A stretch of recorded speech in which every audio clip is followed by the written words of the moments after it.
Jothuro untie. Pokanena u Jothuro untie.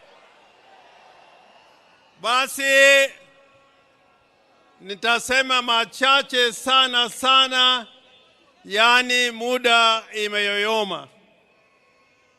First, to maintain Your Excellency Aida Odinga, to Rosemary Jr. and Winnie, to Dr. Oburu Oginga, and Your Excellency the President of the Republic of Kenya, President Uhuru, President Obasanjo, and all mourners who have joined us on this great day. President Ruto, let me put it on record. Let me put it on record that many years ago in Bondo, in Nyamira, when we had requested the government of the day to give Jaramogi Oginga Odinga a state funeral, the government of the day refused to give Jaramogi a state funeral. All they did was to offer us one helicopter. And we all said, if that is all you are going to give Jaramogi Oginga Odinga, we say no, and we'll take Jaramogi to his final resting place in Bondo. So I do not want to take it for granted that you've given Right Honorable Raila Amolo Odinga a state funeral. I do not want to take that for granted. Indeed, this is the first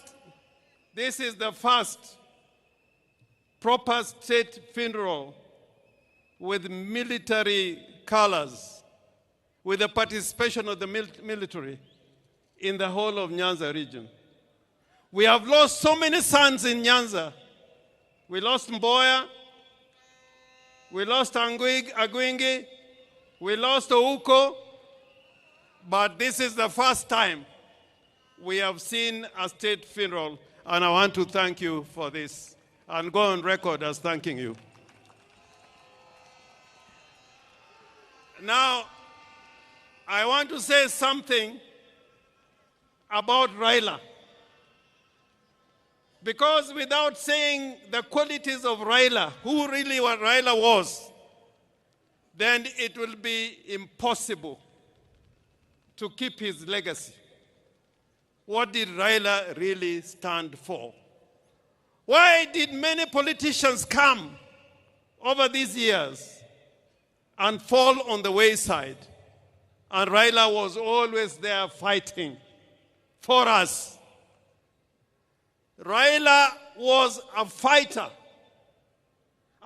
for justice and democracy all his life.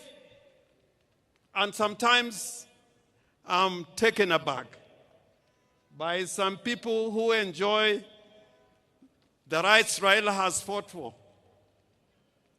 including political parties. There are those who now lead political parties and abuse Raila Amolo Odinga without knowing that without Raila Amolo Odinga, you would not be leading those parties that you're leading today. They don't know. And I say, woe unto you.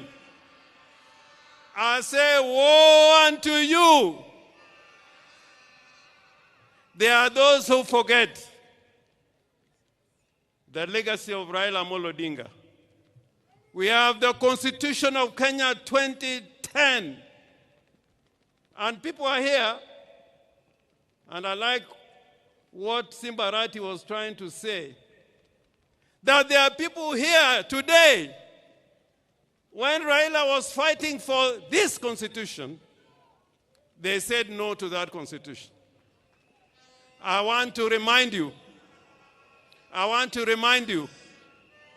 that without Raila Amolo Odinga, we will not be having this constitution. So Raila was courageous. He was a brave man. I remember after the elections in 2017, when his votes were stolen,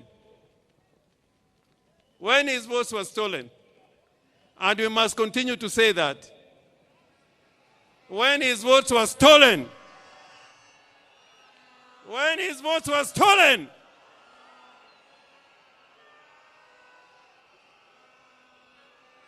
Raila decided with a few of us that he was going to be sworn as a people's president at Uhuru Park.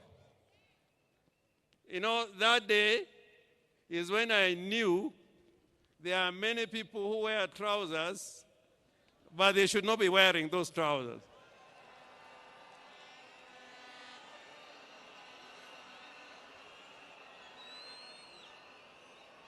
But Raila said,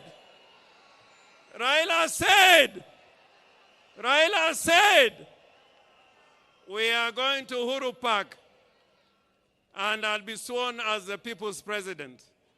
Did Raila go or he did not go? Did Raila go Uhuru Park or he did not go? I remember many times when Raila has been tear-gassed and was nearly killed. Therefore, before you open your mouth to talk against Raila, remember what he has fought for and what he has stood for. And today, I want to remind all Kenyans, that the legacy of Raila Amolo Odinga will not be kept by mere speech. Speechifying would not be enough. It is to make sure that the gains we have made will never be lost. You should never give any space for gains that Kenya has gained to be lost. That is the only way of keeping the true legacy of Raila Amolo Odinga. President Ruto, I am confident that when you consider the agreement that you have between the party ODM and UDA, that both of you witnessed, that this will be fulfilled, because that will keep the legacy and spirit of Raila burning and burning and burning and burning.